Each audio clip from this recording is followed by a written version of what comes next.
Welcome to Duluth Conservative. How's it going, Dave? Very good. Very good. Awesome. We're going to do a show rundown so you guys know it's coming. This is number 38. So we're getting up there in, numbers, Dave. We're actually getting, pretty experienced at this. Yeah. Our main story tonight is going to be about the 2025 Gaza peace deal. Then we're going to go into Duluth news. We're going to talk about, the Lester Park Golf Course. That'll be a good one.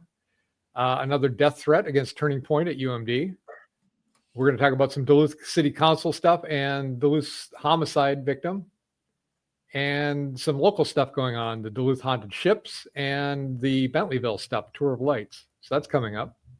In Minnesota Legislature, we're going to have a little story about, and this kind of goes back to Minnesota, but it's California new zoning law. We'll talk about that and how it relates back to Minnesota. Our Tim Walz section, we're going to have a White House critique of Walz after his tariff talks.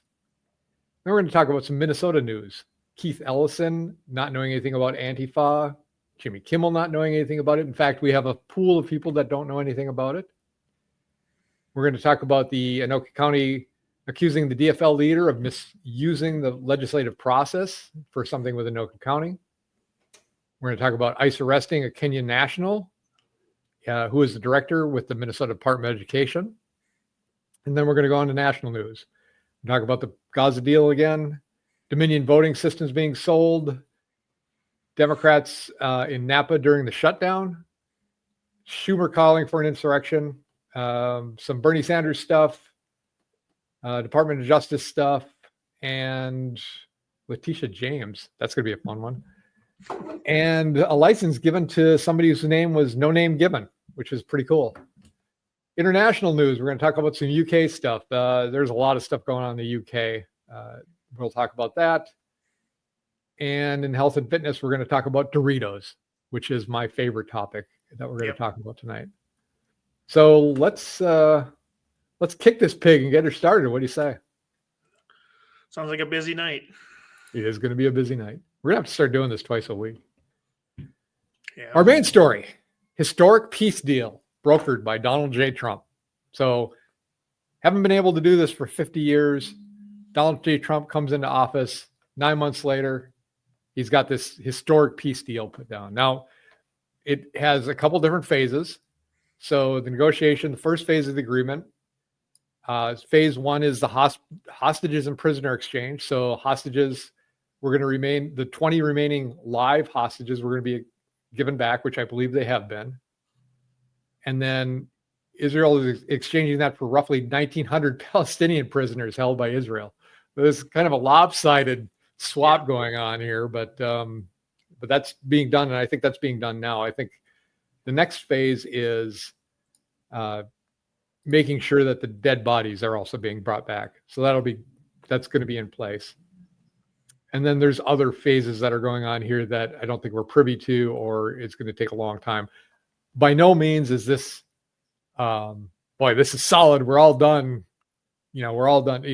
This is going to be like every other peace deal. There's going to be some breaking of it, but hopefully this thing can be held together. But you got to give a lot of credit to President Trump and his team for taking care of this and getting this job done. That I'm freaking amazed by it. What do you think? Yeah, and it's kind of sad that the Democrats are taking a lot of the credit for it, because they were saying, well, Biden got exchanged more hostages than the last 20, but Biden didn't provide any peace. He might have got some prisoners back, but they just kept bombing each other and killing more. So he didn't.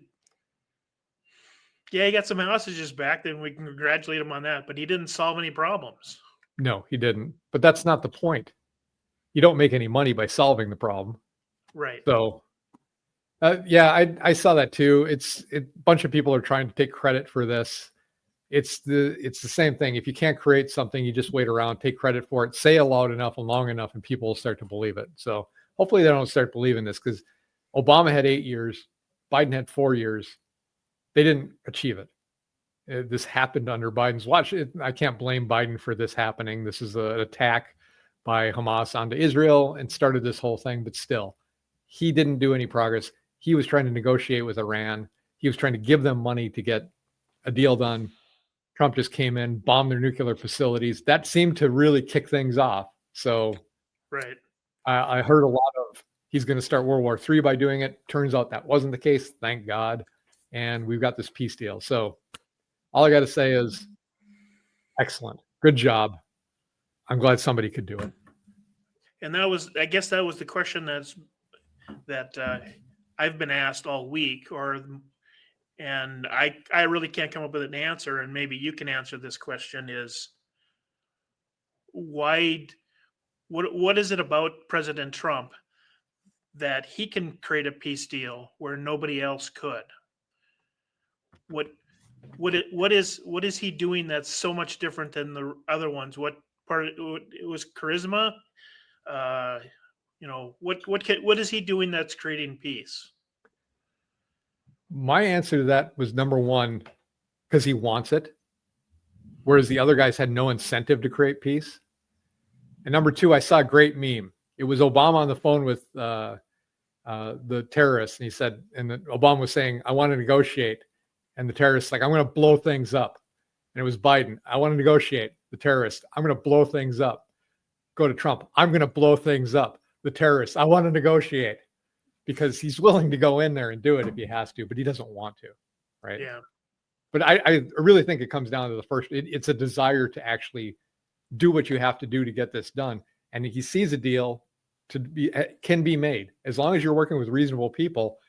Something can be done. Now, I'm not saying Hezbollah is a very reasonable group of people. I mean, if you look at it, was 30 minutes after they signed this, they started executing rival gangs in the streets. I mean, literally in the street, right, bent down and shot in the back of heads. They're not nice, warm, fuzzy guys, but I think they do understand existential threat. And I think they knew Trump was the one holding Israel back from taking over and really doing some harm over there. And they needed that. So that's my take on it.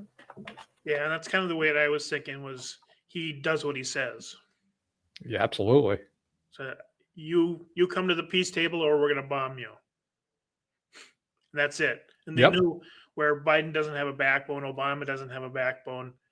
They knew that Trump was going to come over there because he said it was going to. So we're not dealing with a politician now. They're dealing with a guy who gets things done. That's not what career politicians do. You've been in office for 50 years and you're complaining about the system. Well, you created the system you're complaining about. How can you complain about it? That's Bernie Sanders all over. Right. But yeah, let's, unless you have any parting thoughts on that, I think we should start kicking into the Duluth news. What do you think? Yeah, I think we're in a wait and see on that. Like you said, we got the first phase done. That went well. Let's see how they don't want to disarm. So we'll see how that goes. But, at least there's a little bit of progress. So yes. Yep. Duluth news. I've got great news. Lester Park Golf Course. I didn't know these negotiations were going on, but the Duluth Planning Commission will take up a resolution that would recommend the Duluth City Council approve the sale of that land to the Duluth Economic Development Authority. The 230-acre of city-owned land are currently zoned as park and open space. If the sale is granted, it could be rezoned into a classification that would allow economic development. And I believe this is a precursor to that hotel plan, buying that property, putting a hotel up, mixed housing, having the golf course still available, putting restaurants there. What a gem that would be out for the East End. And we conservatively just estimated $10 million in tax revenue for the city a year from that. That's some walking around money. Yeah. So that'll be a huge progress. Right. So we really hope this goes through. I hope that's what their intent is, but there's some really positive stuff going on. And I know that Tim Meyer has been one of the guys that's been pushing this stuff, and he's been doing a lot of work on it, and he deserves a lot of credit for keeping this ball rolling. I think let's do the fun news first, and then we'll go into the horrible stuff. So I want to talk about a couple of attractions in Duluth next couple of weeks. Duluth Haunted Ship Tours are here. They've already started. The next one's on Wednesday, the 15th. So that's tomorrow. It's discount day. $20 tickets are available. So this is going to the Irvin. They've got it all decked out with a bunch of haunted stuff. You can go get VIP tickets if you really want to spend some money and get some cool stuff. What does a VIP get you? Instant access, self-guided exclusive experience in the pilot house, beverages on board, and an adult beverage or mocktail in the VIP tent if you survive long enough. Photo ops and other spooky surprises. So if you've never seen it before, it's pretty cool. Go down to the Irvin, check it out. That's a nice little attraction. And then the other thing, I hate to bring this up. It really hurts me. So I've been running down at the Bayfront last couple of weeks, and they've been setting up Bentleyville. Bentleyville is like the start of cold here in Duluth. Yeah. I've been to Bentleyville and long underwear, padded everything, and still froze out there. It's great. If you go on the right day, it's great. And I know my mom used to volunteer there. My kids love it out there, and my wife loves it out there. I like it. But it's kind of a staple now in Duluth to go to Bentleyville. And if you've never been there, it's kind of cool. If you're coming to Duluth, it's a really neat attraction. It's free to get in, is my understanding, and then you can put donations out if you choose to. Have you ever been there, Dave? No, I've never. I'm not a fan of crowds, so I did go to it when it was originally when it was in Cloquet. Okay. But that was 20 years ago. So yeah, that was a long time ago now. Yeah, and it was pretty impressive back then, to even in the guy's backyard. So, well, that was the positive news. Now, the other stories. Last year, Turning Point USA, which is Charlie Kirk's organization, where he was just assassinated last month, they started a chapter in Duluth last year. And last year at a UMD event, the president of Turning Point was threatened. A guy walked up to him, said he was going to basically off them and everybody at that booth. And that was investigated by the police. That person's no longer at UMD, the person that made the threat, but also the president decided that this isn't the place to be. He had other reasons, but he also left Duluth and went to a different school. Now we have a new president, and apparently they got another death threat. So Turning Point, you'll see he was at an event. And the thing is, if you listen to it, it's probably nothing. And that's what he said. It's probably no big deal. But they got to take this stuff seriously now, because they never know. So they did turn it into the police, and they're looking into it. So that's another fortunate event. And it's one of those things where it's like, if you're a conservative, you really got to watch out. And if you don't think that's true, the people that are all saying that conservatives are the threat, I challenge you, and I will do this. I will go and wear any T-shirt you want that says like maybe Antifa or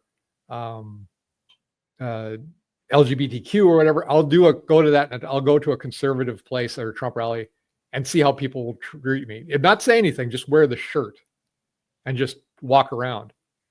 I challenge you to put on a Trump hat or a MAGA hat and walk into a liberal rally and see what happens to you. You don't have to say it. You don't have to defend it. You just walk around in it. But who do you think is going to be more afraid?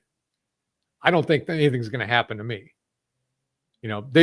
People may try to talk to me and see what's up, but I don't feel like I'd be in any danger. But if I wore a MAGA hat at a liberal rally, I think that's where the danger comes in. And that should tell you something about the people that you're associating with if you are a liberal.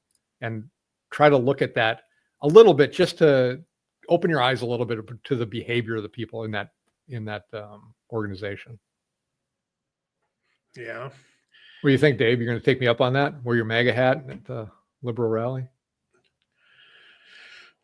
Well, I mean, based on my size, I could probably get away with it. And, you're tall too, so you might, they might be a little bit afraid, but, they gang up on you and, 20, it'd be like taking on 20 people at one time. So unfortunately, you have to come armed with something, pepper spray or something like that. But I guess the real question is, which one would you be more at risk of receiving personal harm at? And I think it's the MAGA hat at a liberal rally. Yeah, if you're at, you definitely don't go to a liberal rally unless you're ready to throw fists to Yeah. protect yourself. So, Right. unfortunately. All right. Duluth City Council resolution distributing the estimated 2026 hotel, motel, and food beverage tourism taxes. What is this? Well, they had that's on last night's city council, and it was they're trying to approve where they're going to give the money to. Oh, so Yeah. it's that money they were going to go to the Northern Lights Express Rail that has been canceled now, right? Yes, and that's my favorite part is let's give $18,600 to a defunct organization who's there's nothing gonna happen with the express railway anymore. But let's give them $18,000 to I don't know what. Who do they even give it to? That organization is probably shut down now. You would think so, but it was in the 2026 budget. And they're keeping it in there. Yes, I mean I could Fantastic.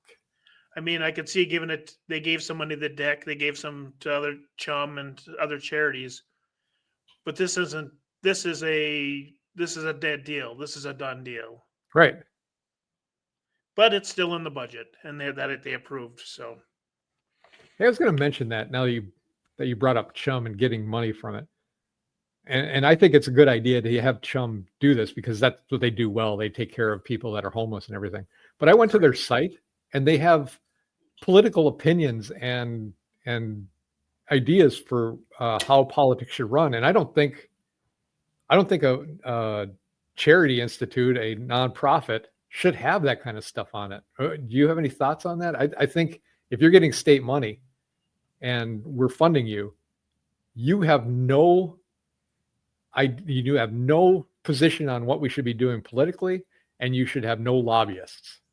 That's my opinion. What do you think? no, I agree completely. And I always thought, as a religious organization, they can't do anything political either. Is So Chum this a would- religious organization too?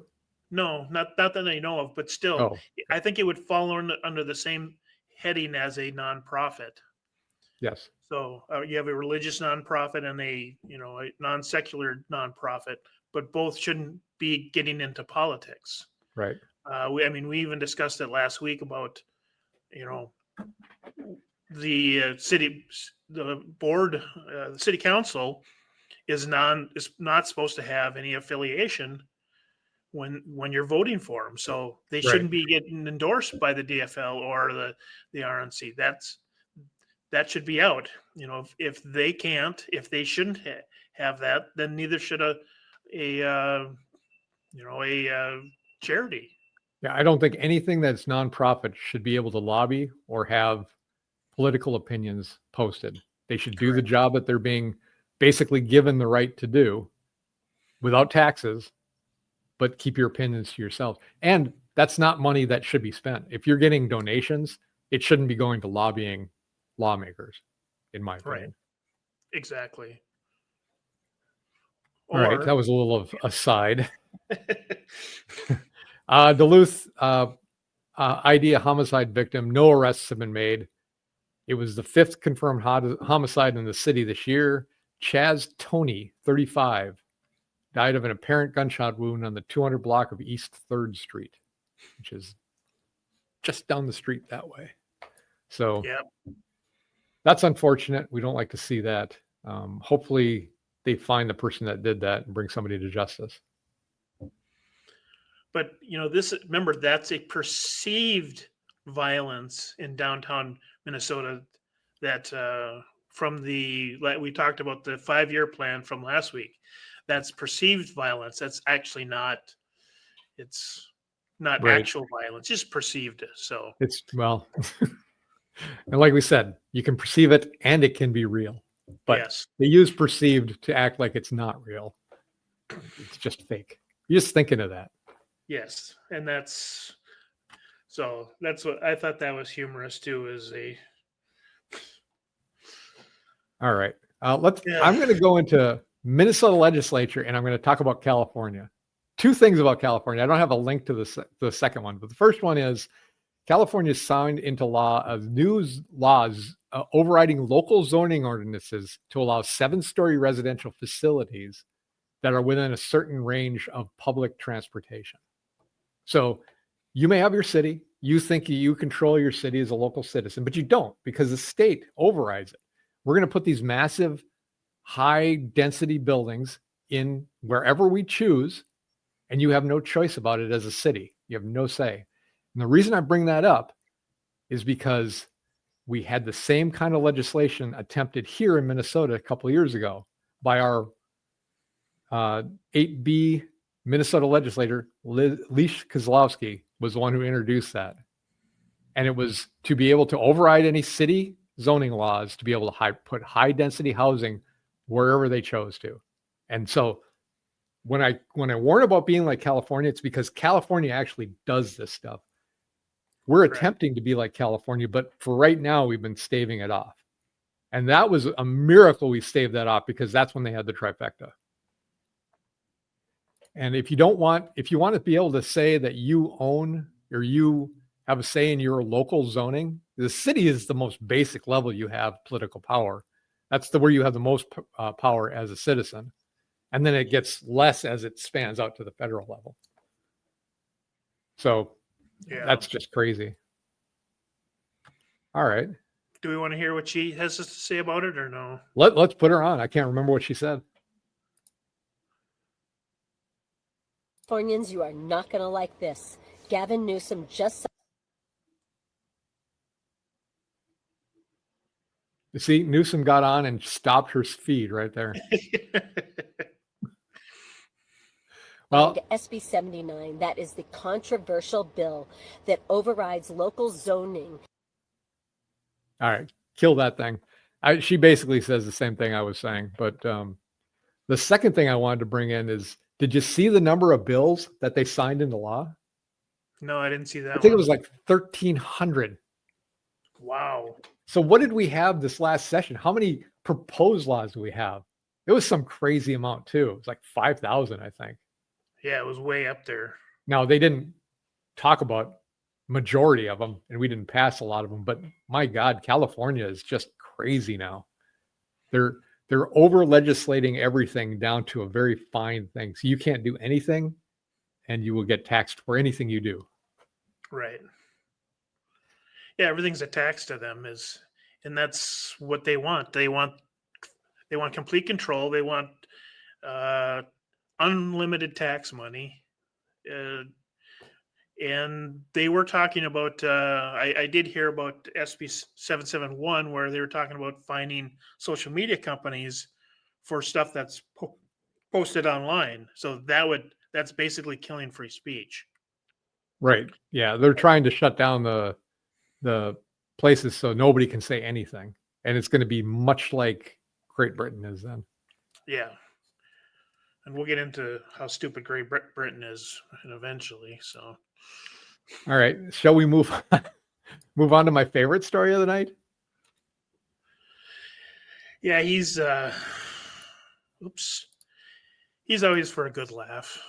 So the title of this article is "White House Rips Imbecilic Buffoon Tim Walz After Trump Tariff Criticism." So I watched the video on this link, and it's not worth playing, but it's you can listen to it if you want. We're going to put the link up. But Tim Walz talking about tariffs is like a monkey trying to talk about calculus. He doesn't understand it. He doesn't understand what farmers want. He's reading a script clearly while he's talking. And they just kind of launch into him, say, you just don't know what you're talking about. And it's not just the administration, other people. If you read down the comments are really fun to read, but I'll leave it to you to read that. But imbecilic buffoon. I love it. That's a new one. I haven't seen that one in a long time. Yeah, buffoon, a good quality old timer word. That reminds me of, I was at the bank today, just as an aside, and there was a kid. He was probably, I don't know, late 20s, and I said something like he liked, and he goes, mint. I was like, mint? I haven't heard that since like 86. When's the last time you heard that? I think it was junior high school. Yeah, that's a junior high school. We're Oh my definitely. God. He's binging the 80s. He said he loves the 80s because it's so positive. So, hey, whatever. I just thought that was hilarious to hear. Honest to God, I had not heard that term in probably 40 years. All right. We're going to do a little montage here because Antifa, which if you look at our opening picture, and I'm going to see if I can, let me just see if I can bring this up. I did have a couple things to share with topic images, but let me share this. Yep. This is an organization that apparently isn't coordinated, doesn't exist. However, you've got battle armor, logos on the shield, but this isn't real. And you know who that's Right. according to? Keith Ellison, our AG of Minnesota. So this group doesn't exist according to Keith Ellison. Now, the best part is they have and this was recently, right? Wasn't this like this month that Keith said that? Yeah, he was October 11th, so 3 days Yeah. ago. He doesn't know what Antifa is. However, here he is in 2018 holding the Antifa handbook. Yeah. And even better, his son, I believe this is the one that's the Minneapolis city councilor, pledged fealty to Antifa back in 2020.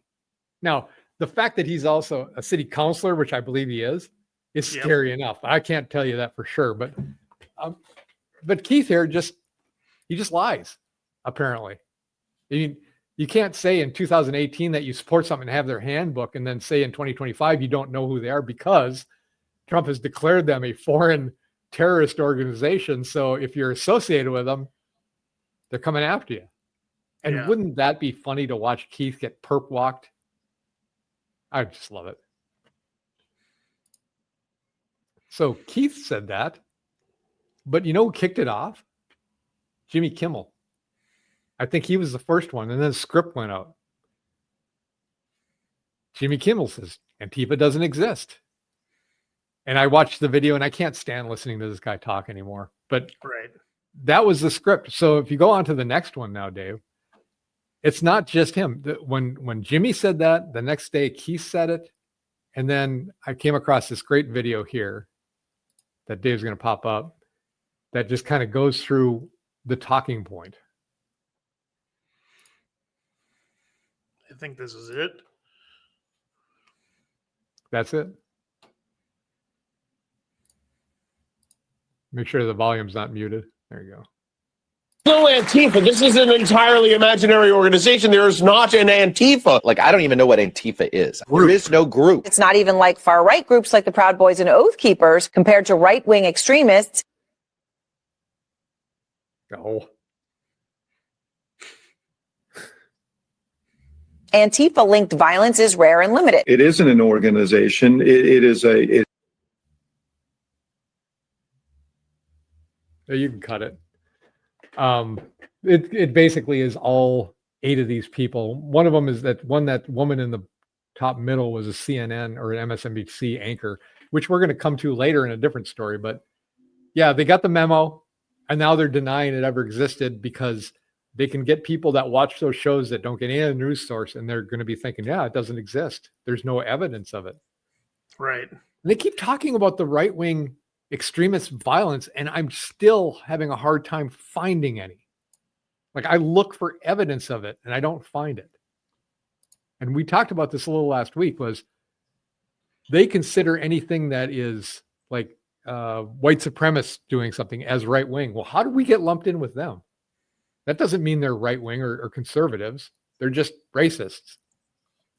So it doesn't make any sense to me, but you can see now that the script is out. Antifa doesn't exist ever since they got designated as a terrorist organization, and Trump is trying to go after them as a foreign terrorist organization.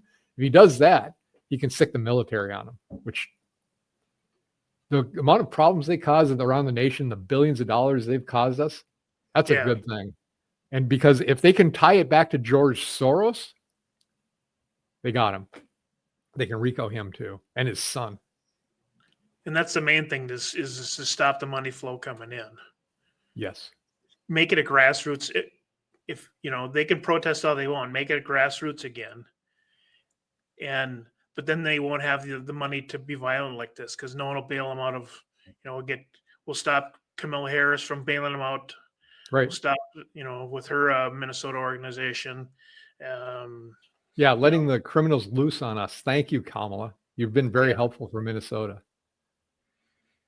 I saw one thing that talked about Antifa and said, like any other well-organized network, Antifa activists in Portland epicenter have changed tactics almost overnight.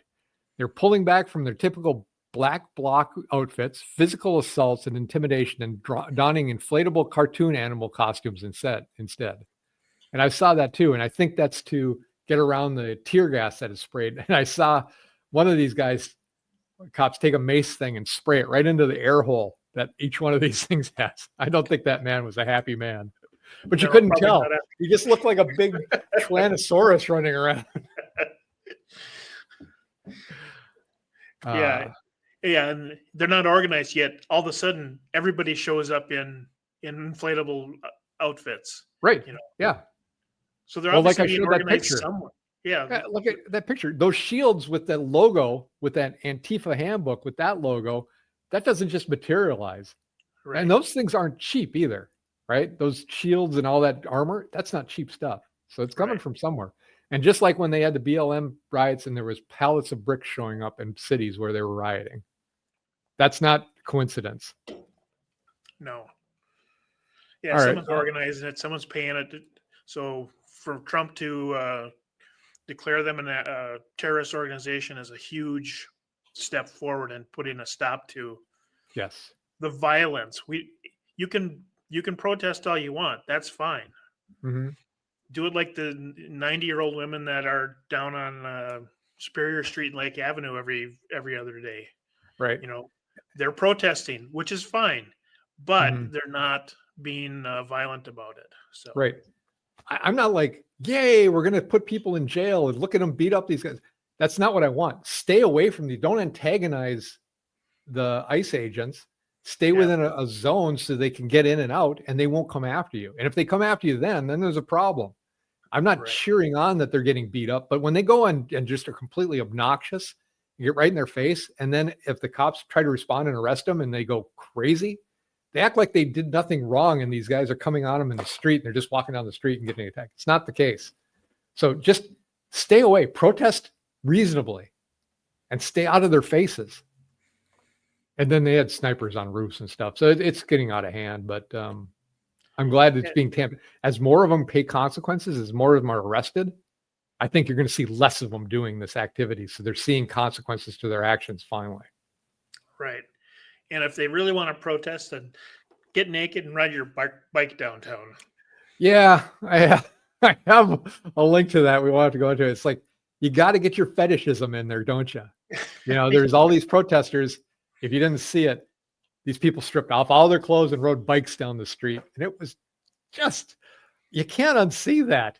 You try to watch the news and and one point that was brought up, I thought was extremely important is do not buy a bicycle from Portland. Just don't. Burn that thing. Burn it down. Just don't. Oh, God. For your safety, that's your PSA of the week. Don't buy a bike from Portland. Brand new bikes only. Correct. Seats in the plastic wrapper. Yes, exactly. All right, we'll move on to Anoka County accuses the DFL leader of misusing the legislative process. So apparently this legislator took $6.2 million away from Anoka County and sent it to the city of Anoka to finance a pedestrian bridge. He's getting sued for this, right? Correct.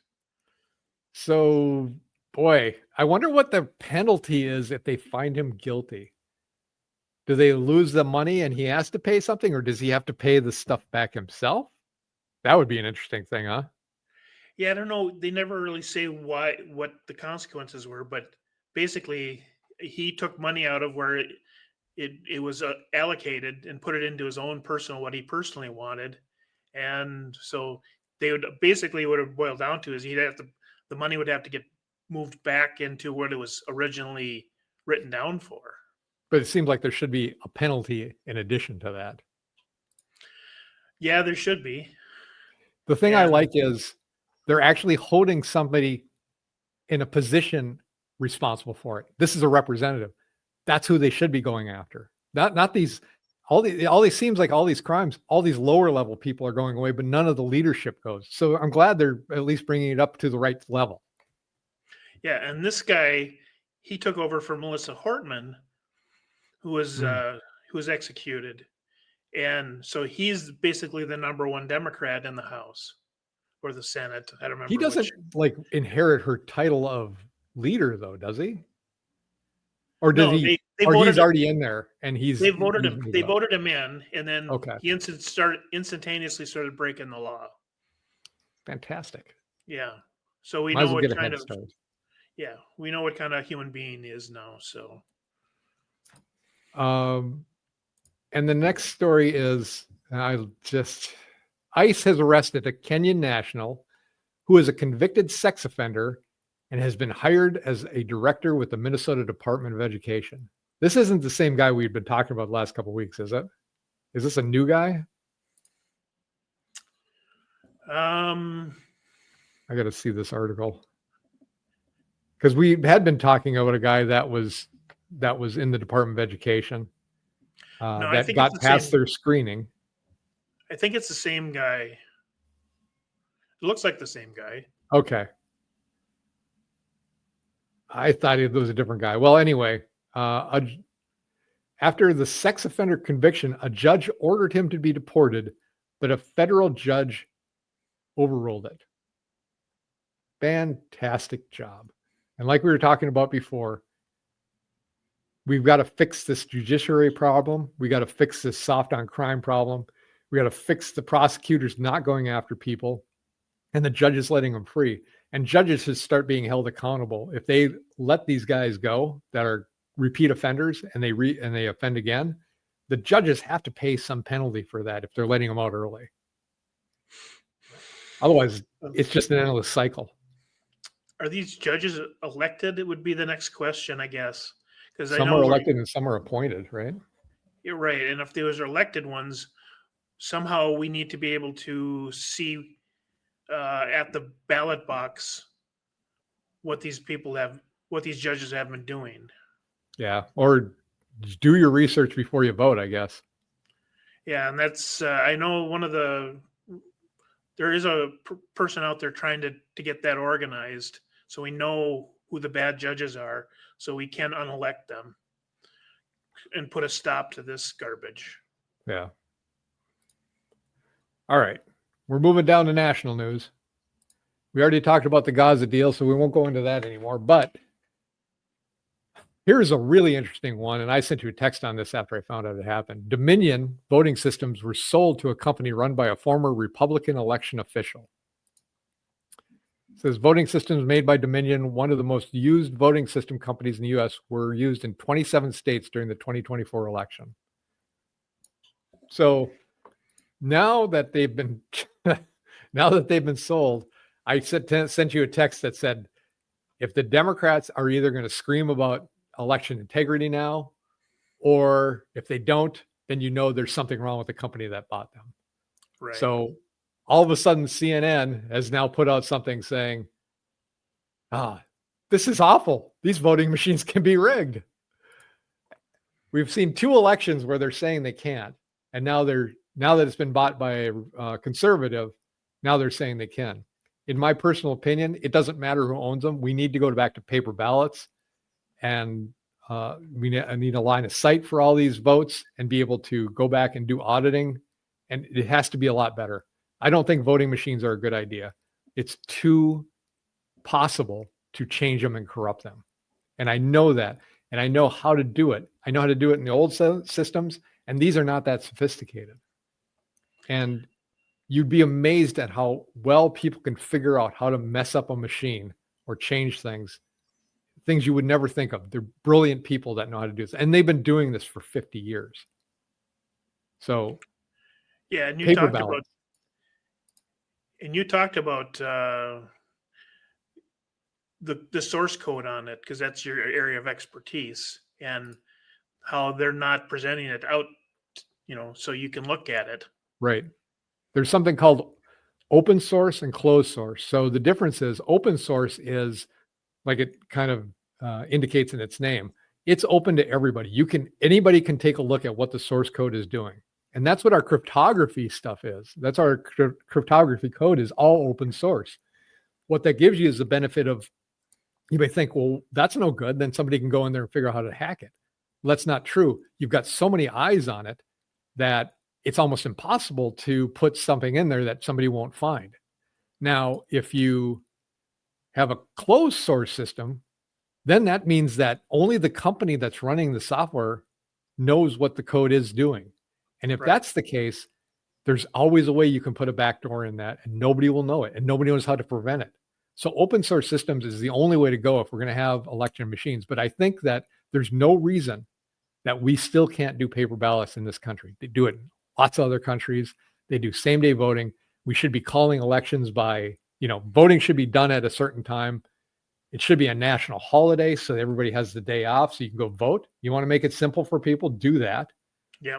And then put the paper ballots, make sure there's a chain of custody, and make sure that you can go back and make sure that the votes are really solid. And the only kind of mail-in voting you can do is for the military or a valid reason. And it has to be established beforehand and it has to be received before the voting starts. I mean, that's the things that we need to do. You do all that. I don't care if a conservative or liberal owns the voting machines. I don't believe that they can't be hacked. I believe they can be hacked. So I think we need to have better elections here so everybody feels confident that the elections are real and true. And that's the thing, is there's no confidence in our voting anymore. So let's go back to extremely super extreme secure elections. We'll start there. We'll make sure that it's impossible to change the ballots or do anything. It's impossible to cheat. You start there, and then you start working your way. And as soon as you have procedures to make sure that the voting stays that way, but go to an extreme level to make sure that it's secure. Right. I want to feel confident. If somebody says this vote was stolen, I'm going to say, no, it's not. Here's why. Here's the security measures that were put in place. So if you circumvented that was a big deal. Right now, I can't say that. Somebody says election was stolen. I can say, yeah, maybe. So. Right. Is this the next story? No, this is the person that doesn't like Dominion. Okay. This is not random, it's strategic. Just a quick recap.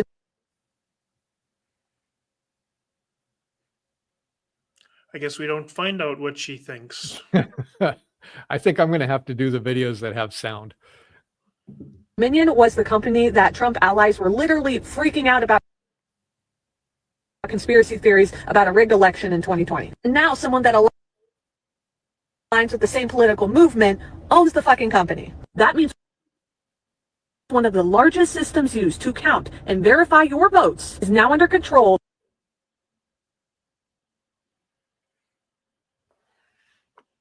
to a man that is loyal to the same guy that tried to Yeah, I think we've seen enough. Yeah. So it's all about who owns it to her. When it was super liberal company, the owner of the company, I believe, said before the 2020 election that Donald Trump would not be winning that election. So take that for what you will. But like I said, I don't care who owns it. We don't need it. Get rid of it. I don't want somebody who's clearly conservative to own a company like that and then have, again, the question is going to be, did somebody actually win the election? It's a valid question. I mean, honestly, It is. Let's get back to a system where it's a little easier to know that it's okay. Yeah, let's secure it completely and then start working on it. Next story down.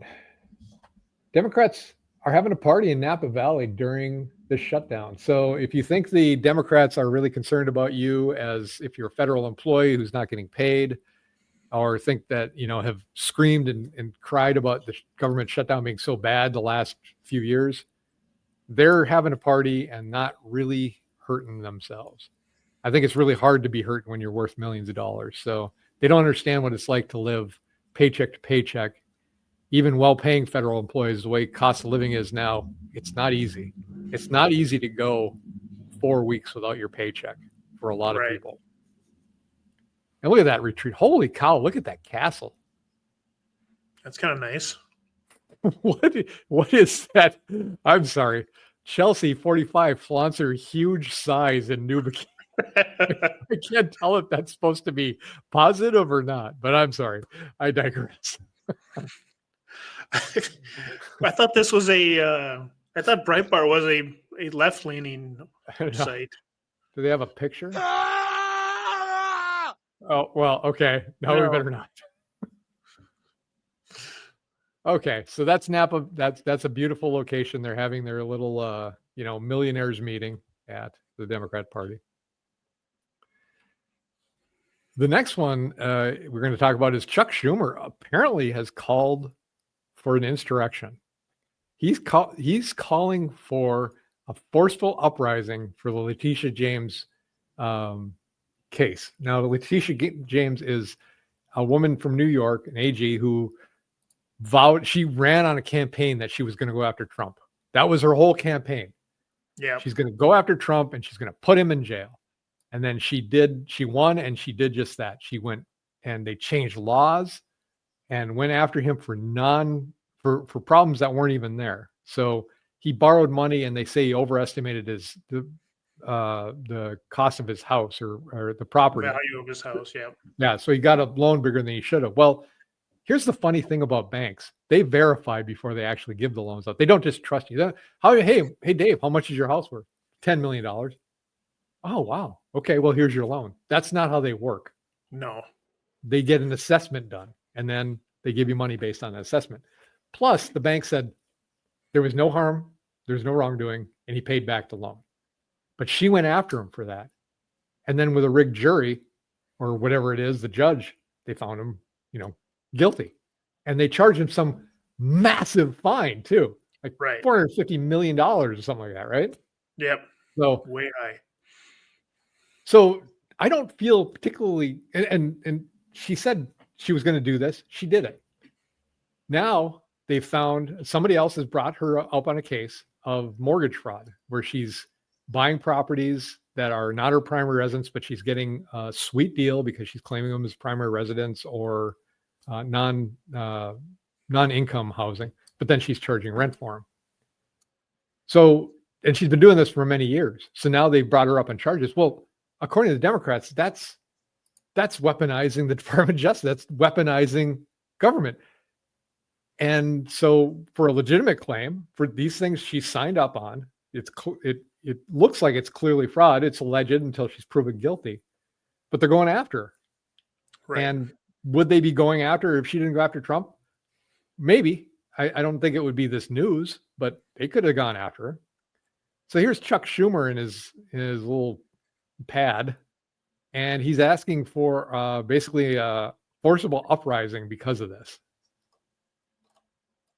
I think he should be treated just like the January 6th people at the Capitol. This sounds like an insurrection. He needs to be stormed. He needs to be taken into custody and not charged and sit there for a couple of years, just like the January 6th people were. Right. Yeah, I mean, they're trying to get her off for doing basically the same thing. What she accused Trump of, right? Correct. Yeah. That's what it really boils down to. It's just like, I think she listed her dad as her husband in one. I don't take me on the specifics of this case. I don't have the energy or the care to actually look into it. I did read an article where she rented one of the mansions that she bought to She rented it to her daughter for $500 a month. Yet there was no payments ever recorded that she was getting money from her that she reported coming in. So that was also a lie. Well, let me put it this way. If she's guilty, I think they should throw her away for the maximum amount because of what she did. She politicized and weaponized the political system and the law, and she needs to go.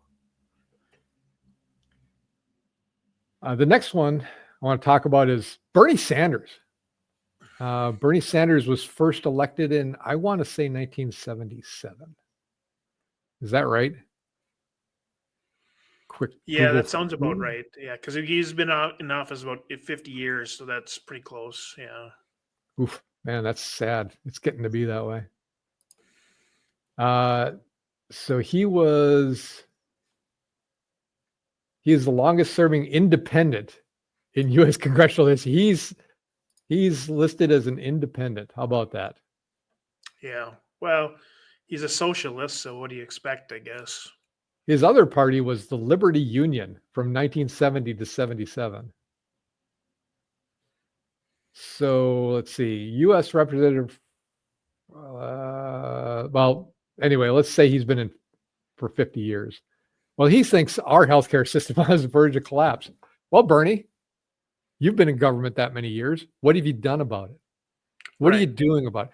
After a certain amount, can you just not complain about these big things? Because you are part of the problem. If you helped pass Obamacare, you're part of the problem. That thing was fundamental in destroying our healthcare. You used to be able to buy healthcare, private healthcare, for reasonable amount of money every month. And as soon as Obamacare came in, it just destroyed that completely, which I believe was the intent. Well, it was intent to raise your premium so high, which everyone should be getting a notice pretty soon about your rents, your rates going up. Yeah. So that then they could do a socialist style healthcare, one payer. Yep, that's what they've been trying to get forever. Yeah, and that's how that was their plan all along, is to turn it into socialist healthcare. Right. And you know what's wrong with that? Is because I shouldn't care how you look. So when you see somebody who's a big, 450 pounder that's breathing heavy because they had to walk 10 feet, we're paying for that. I shouldn't care about that. I should let you eat as many Doritos as you want, even though they're getting more healthy now. Yes. You can drink as much pop as you want, drink as much alcohol. As long as I don't have to pay for it, it really doesn't bother me that you're really big and fat. But as soon as I have to pay for it, now I'm concerned, and I don't want to be concerned about your health, right? Yep. Do what you want. Representative Republic, you know what that is? Independent liberty. And that's what I like to have. Independent liberty, individualism. That's what we should be going. Not communism, not socialism, individualism. You do what you are able to do. Anyway, that's enough on Bernie Sanders. Illegal immigrants collected $7 billion in Medicaid payments.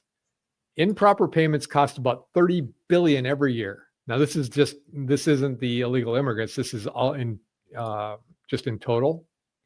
Improper Medicaid payments cost $30 billion every year and have totaled more than $1.1 trillion in the past decade.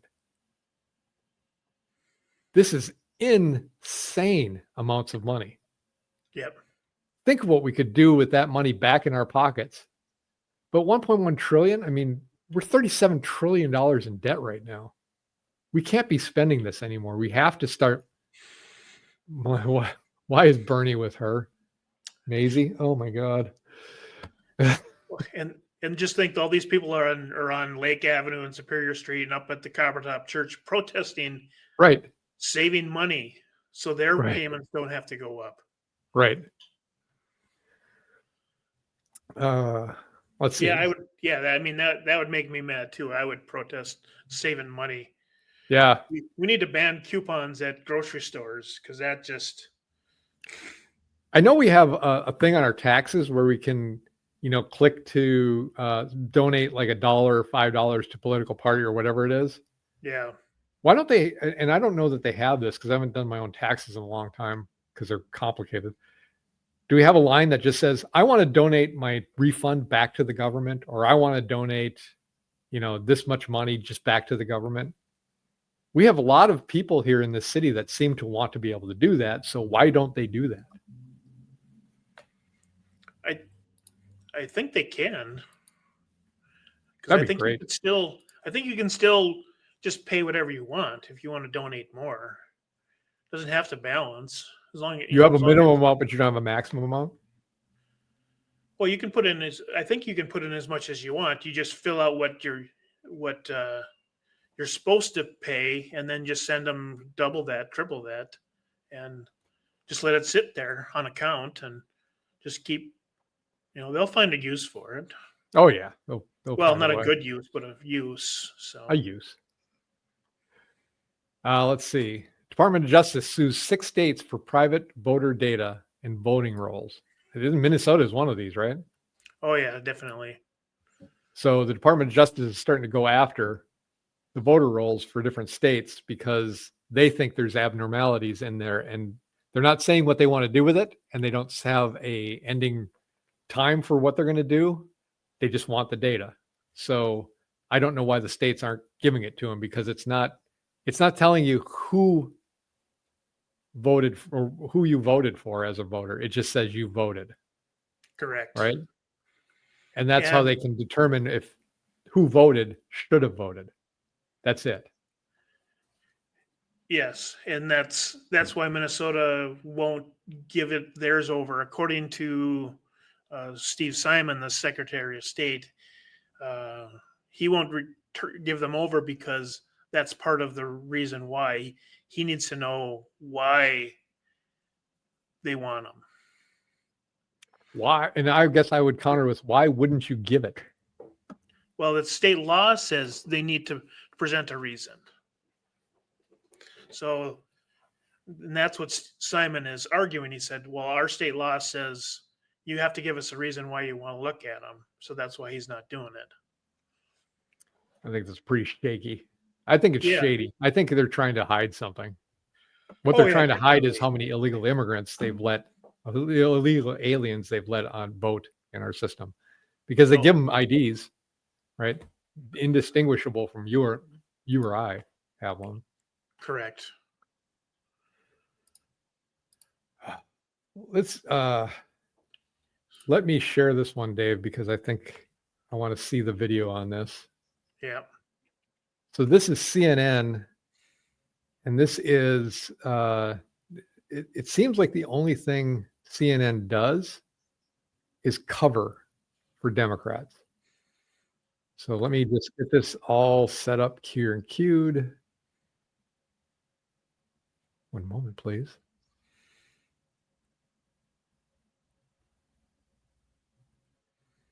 Here we go. How about the people who don't get the same benefits based on inflated assets? Now, this is talking about Letitia James again, the woman who, so she accused Trump of inflating the asset price of his assets so he could get a better deal from a bank. And she's talking about how normal people don't get that. People who have tax that is owed, people who have to actually give the accurate assessment of the value of their property if they're lucky enough to own it, according to the so-called American dream. If they're able to secure a loan in an industry which oftentimes lays bare bias, whether it's implicit or otherwise. So she just throws out some stuff that has no backing. It has bias. We just know it, right? Right? Well, no, we don't know it. There's tons of rules and regulations against that. But she'll throw it out there with no evidence just so that she can talk about it. Or, algorithm based or otherwise. What about those people who say there's algorithm based bias, she says. Okay. Well, you know what? All's well did not end well for me because I didn't have the benefit that perhaps Trump did. I suspect on a jury of people who have either tried to get a loan, who have had to pay their taxes, who have had to do that which is required, we'll look at it very differently. But so implying he didn't pay his taxes, apparently. Yeah. For people who couldn't get loans, well, I bet you there aren't many people that couldn't get the loans they needed. And she's making hypothetical feeling bad. What about my feelings? I didn't get Right. it. I wasn't treated special like everybody else, like a guy with $1 billion. Yeah, well, that's life. But again, now it's just a judge doing that, who I'm sure has to pay his taxes as well. I want to break down. Okay, so that's the why Trump should have to face this, because it's not fair and it's bad and it's horrible. Now let's talk about Letitia James. This indictment against James in plain English. I want you to forget the legal codes. Here it is. They say that she bought a property. She claimed it would be used for personal use only as a second home. Instead, she rented it out to a family of 3. Now, here is why the prosecutors want you to care. Prosecutors say that the banks suffered because when she claimed it was for her, she got a note rate of 3% rather than 3.815%. And between that and a seller credit, she probably saved 19 grand over the life of the loan. The prosecutors say that her misrepresentation, as they're saying it is, that it harmed the bank. Now, isn't that basically the same argument she just made? Right. They don't allege how in this indictment. They don't allege when they were harmed. They don't allege why they were harmed. So she just went off on this whole vague, what about the people that didn't get that special treatment, although I don't know of any? Yeah. And then now she goes to this, we don't know when, you don't know why. Well, it's during the lifetime of this loan. She's done this multiple times. It's not just this loan, and you can't make the argument against one and not make the argument against the other. Bank fraud starts with, quote, whoever knowingly executes or attempts to execute a scheme. I'm sure you can guess what the key word there is. By the way, I said no. I think the word was scheme. I don't know. Scheme. Yeah. That's Knowingly, right? And for false statements to a financial institution, quote, whoever knowingly makes a false statement or report. Oh, there it is again. Knowingly. What does this mean? That the prosecutors, Lindsay Halligan in her office, whoever ends up prosecuting this case, they got to prove that James had the intent to defraud and deliberately lied to the loan provider. Not that it was a mistake or a typo. Yes, that's what she has to do. Correct. mm-hmm. Good job. She understands the system. Look at her. She's learning. She's getting it now. Yeah. You acted like that's some kind of surprise. Like you didn't think you had to do this. Yeah, of course. That's what prosecutors do. They have to prove it. That's our system of law. We have to prove you're innocent until you're proven guilty. You plank of wood. God. All right. Anything else about that? Because I want to Well, there's not much you can say about that. I mean, it's just so double standard that you can't even, and that's what they need to change the DNC's and the mainstream media's logo to. We'll double stand you because we can. Yeah.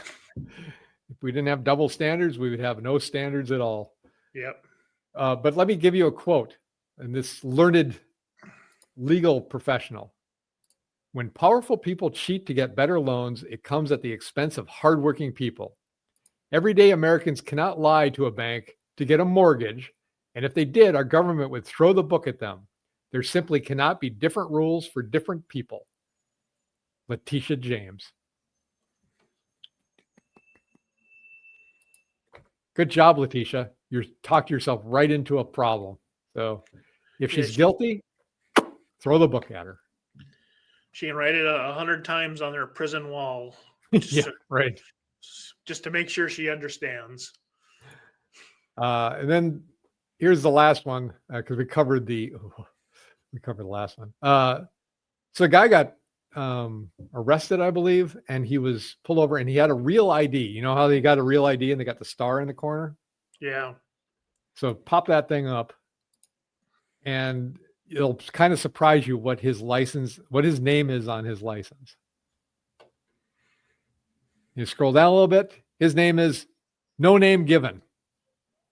That's his name on his license. You see that star in the upper right-hand corner? That means it's a real ID. New York State has issued a driver's license to a guy. I believe he's a legal alien. His name is No Name Given. Yeah. That's just solid work, boys. Good job. But the IRS knows if we're short 45 cents on our taxes. That's right. You're not getting away with that, buddy. Yeah. All right. And I'm going to skip this last one because it had to do with the naked people on bikes. All right. Let's go down to international news, shall we? Tony Robinson. Now, he is a conservative guy. Isn't he running for office too? I don't know. I didn't hear any of that. I just heard he was a right-wing activist. I think he used to be a fighter too. And I don't take my word on all this stuff. I'm just going to quickly glance at this. Well, he was arrested, and this was at an airport, right? It was at the Channel Tunnel in Folkestone. Yep. And he wouldn't give. Go ahead. He was at some sort of like a toll booth or something as you're traveling across England. And he wouldn't give the pin to his phone. So they wouldn't be able to unlock his phone. Yes. And that was what they arrested him for terrorism, because he didn't want his privacy taken away. And I don't know what they were expecting to do. What do they expect him to do with his phone exactly? I don't know. I can't imagine what they're even searching for. But if it's a social network thing over in England, you can't say anything. So they were probably looking for harmful. Yeah, that's it. Harmful. They were looking for him for a post or a text or anything so they could stick him in jail, and he wouldn't give it to him. Yeah. Yeah, and as far as I can tell, he's a far right. Not far right. He's a right guy. He's a conservative guy, so they're going to go after him for that. But just the point is, over in England, you don't have any privacy anymore. No. You have to give them you give them your phone and the PIN to get through, so they can go through your phone. And if you don't, that's terrorism. And you can go to jail for 3 months, even if you didn't really do anything. But that's avoidance of or disturbing the police. Therefore, it's just crazy. Yeah. I want to go on to the next one because it's disturbing to me. The Church of England. They took one of their oldest cathedrals in England and they let somebody come in and cover it with graffiti on the inside, temporary graffiti, to represent the voices of marginalized communities. I do not know what's going on in the Church of England, but they are going downhill so fast. It's crazy. And I think it's because, isn't that lovely? What a great indoor of your beautiful cathedral there. Look at the outside of that cathedral. Look at how gorgeous that thing is. And it's just like walking down the street here.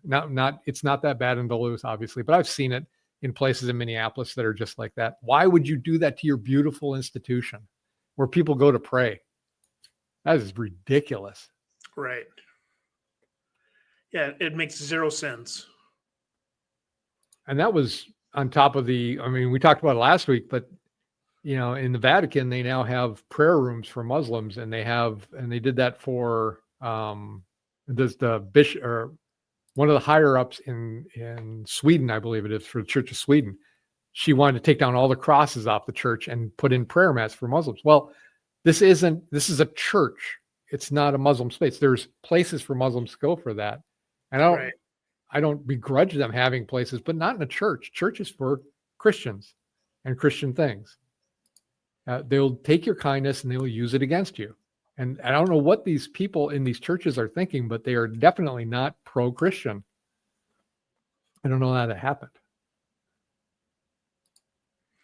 It's to me, it, like we've talked about, it's basically admitting that Christianity isn't the true religion. Right. That seems to be what they're trying to say. Yeah. Because I don't know why you're a Christian if you think that way. If you think there's another religion, go to that religion. Yeah, to give someone a room to pray to a false god, that's you're legitimizing that false god basically as a god that you don't believe in. Right. So when it comes down to this, I mean, it's the same God, right? Muslims and Christians have the same root God. It's just the prophet split off, but still, Yeah. it's not something you do at a church, right? No. It's not, you do the dogma of the church, not the Muslims, and vice versa. I wouldn't expect a cross to be hanging in a mosque. I wouldn't expect it. That's not their gig. They're not their They deal. wouldn't allow it. They wouldn't allow it, and I wouldn't see why they would. I wouldn't demand it, and I wouldn't expect it. I'm going to go back to, we're going to touch back on what's going on in the UK, because I really found this sad. I'm going to show you a little interview, and this is let me share this one, Dave, because I'm going to play the video. Okay. I can kill it. So I just want to play this, and I want people to watch it, and then we'll comment on it. It's only 43 seconds. Into cohesion. I've been overwhelmed with the contacts I've had from people within Falkirk. And, you know, there is a true unrest, and it's scary. It's scary as a local resident, somebody who's born and bred here. Okay. You heard what she just said. She's worried about what's happening to people in Falkirk, and she was born and bred here. And that's the problem. That came to a criminal complaint. You're going to see her reaction to, she just realized what she said. And then you're going to see the reporter's reaction to it, which is almost like a glee, like she caught her. So she just said born and bred. I shouldn't have said that. Well, do you see why this is people sometimes think that reform are very much against having people that just here? came out. It just came out. Just that's unfortunate for you, I guess. But ultimately, do you see why people who aren't from here, who have maybe made their home here, are annoyed when they hear an elected official say that people are born and bred here? So they're annoyed by it. Look at the anxiety this woman had because she said that. And she's understanding that there's going to be a police action on her. And she, I believe, went and turned herself in after this interview because she knew darn well it was going to come out anyway and the police were going to come after her. And there was like a 29-page complaint against her. That's what it's like in Scotland. How can that be? To just, as elected officials, say, I was born and bred here. There's nothing wrong with that. Right. If I moved into a new community and somebody said that, yeah, makes sense.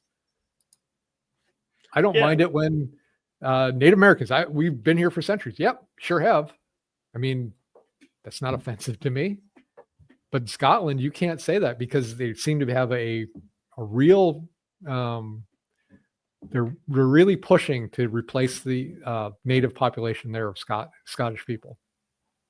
It's sad. Yeah, and she wasn't, that's not aggravating it at all. It's a fact. Right. You know, she presented a fact. She wasn't pushing anything other than facts. She was born and bred in that area. Right. That is a fact. It's nothing offensive. It's just a fact.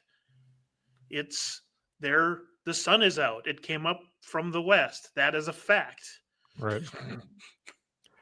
The thing is, they're arresting people because you could cause offense to somebody, or anxiety to somebody. But you know, the fact of having 7 officers come and arrest you at your house for something you wrote, that seems like an anxiety-ridden thing. You saw that woman's reaction. She was devastated. She knew, oh my God, I'm going to be screwed because of this now. You saw that happen to her. Yeah, you can see it in her face. Yeah, how is that okay? But not saying I was born and bred here, and the anxiety it may cause somebody, or the annoyance it may cause somebody who just moved there. You know, I think people who have lived there their whole lives have a little more say than people that move into the area. When I lived out on Maui, one of the biggest complaints I had from people that lived there, not of me, because I didn't do this, but people from California, especially, or Seattle, would move out there and then try to make it like you're not doing this right. Here's how you should be doing this. It was the biggest complaint. They just go back if you like it so much. That's not the way we do things here. Right. And the bottom line of this was, this is what happens when they take away your guns. Oh yeah. Well, this is a long down the line, but yeah, this is it. I mean, taking away your guns is the first step. Yep. All the stuff comes after. Australia and Britain is great examples of it. And Walz wants to take away your guns. This is America 30, 40 years down the road. Mm-hmm. Is now you'll get thrown in jail for something you said because you have no way to protect yourself. So right. I'm going to skip down to the bottom one and come back. What this kind of comes down to it, the same thing. Labour MP Jivun Sandar calls for the UK to take British flags down since it makes migrants uneasy. This is very much along the same lines. So flying the British flag is considered an offensive thing to do in Britain. Where else do you get to fly it? So one place you should see the many British flags is in Britain. If you want to fly it here, you can. I mean, I've seen other flags from other countries here. It should always be under the United States flag, but I have no problem seeing another country's flag. But the United States flag should be first, just like you have behind you, Dave. Yep. And you don't have to play this video. It's a minute. All he's saying is basically, it's not a British thing to do these, have these flags out. What's British is watching soccer games. Well, I don't know if I really agree with that either. Yes, soccer is a worldwide sport, and that's one of the top sports in the world over NFL and everything. And so that's not British anymore either. So no. So that's along the same lines. That made me uneasy. I don't know why that guy isn't in jail for saying something like that, right? I mean, how is that any different from saying I was born and bred here? You should take down your flags because it makes us uneasy. Well, you're making me uneasy. See how that works? Yeah. Then how can they wear those? What do you call them? The face masks or the turbines, or turbines? Whatever they call them nowadays. Yeah, I know what you're talking about. I was thinking turban and not turbine. Turban. Yeah, it's the head, the face scarf, rather. Yeah, so that's offensive to me because that shows that you don't believe in women's rights. So, yeah, and the weakness of men. I mean, yeah. That offends one other me. thing Get rid of it.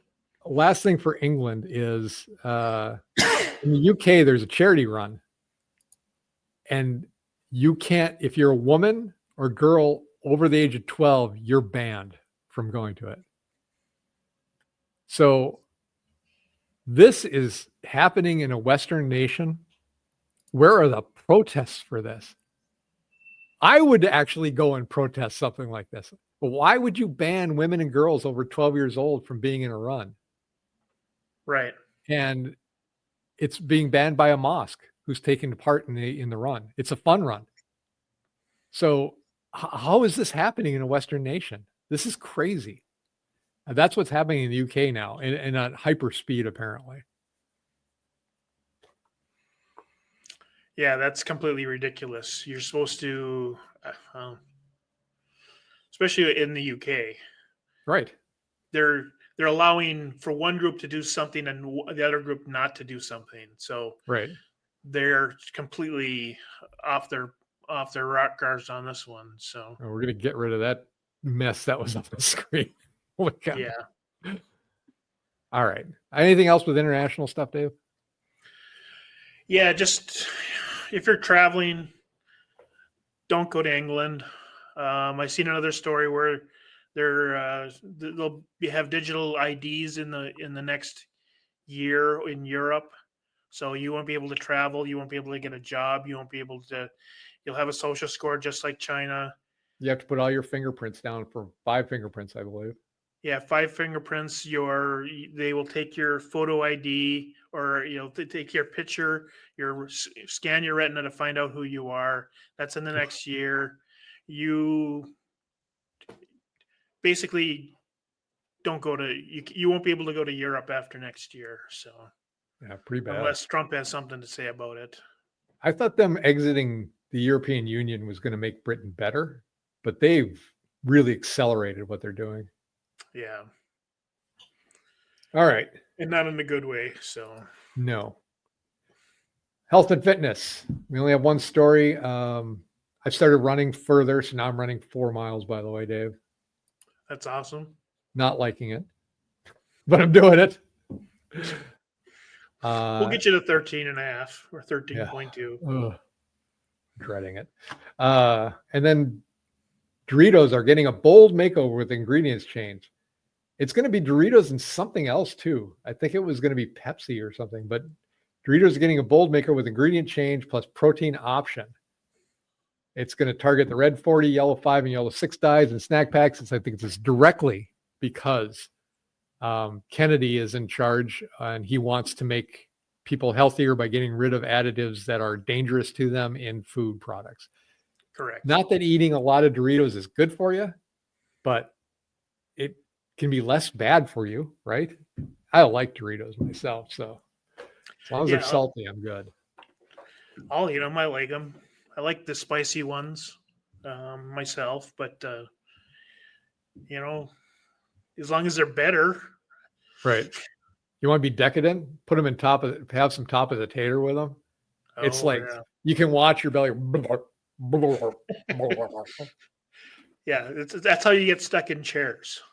So. That's true. You expand so quickly that. All right, let's do the word of the day. The word of the day was brought to you by Dave today. And the word is utopia. You may know this, but the definition refers to an imaginary place where government laws and social conditions are perfect, representing an ideal society. That's utopia. And I liken that to communism because that's a utopia, right? Yep. As mythical place, doesn't exist. Everything's fair and free and equal and equitable. And it doesn't exist. It doesn't work. Never will, never has, never will. Yeah, I mean, the left is trying to turn the U.S. into a utopia, but even to the definition, the main word in the definition is imaginary. Right. Yeah, it seems perfect. Which is a perfect word for the Democrats. Imaginary. What you want is imaginary. It should be. All right. Hey, we're going to wrap it up. We will be back on Thursday. We have a special guest. I'll put that out before it happens, but we're going to have a special guest on Thursday. We're going to talk about our organization. But until then, we may have to start doing this twice a week, Dave. I swear to God, I come up with enough links over the weekend that we could do it Tuesday and Thursday or Friday. So if we want to keep it under 4 hours, yeah, we'll have to. Exactly. We can make it a shorter, hour and 20, not bad. So please have a good night. Thanks for watching. Really appreciate it. If you like and subscribe, tell somebody. That would be great. But I'm glad you stayed with us this long, and I really enjoyed it tonight. And I'll give you Shaka, hang loose. And until next time on Thursday, I'm Sean. I'm Dave. And this was the Duluth Conservative, episode 38. Thanks for joining.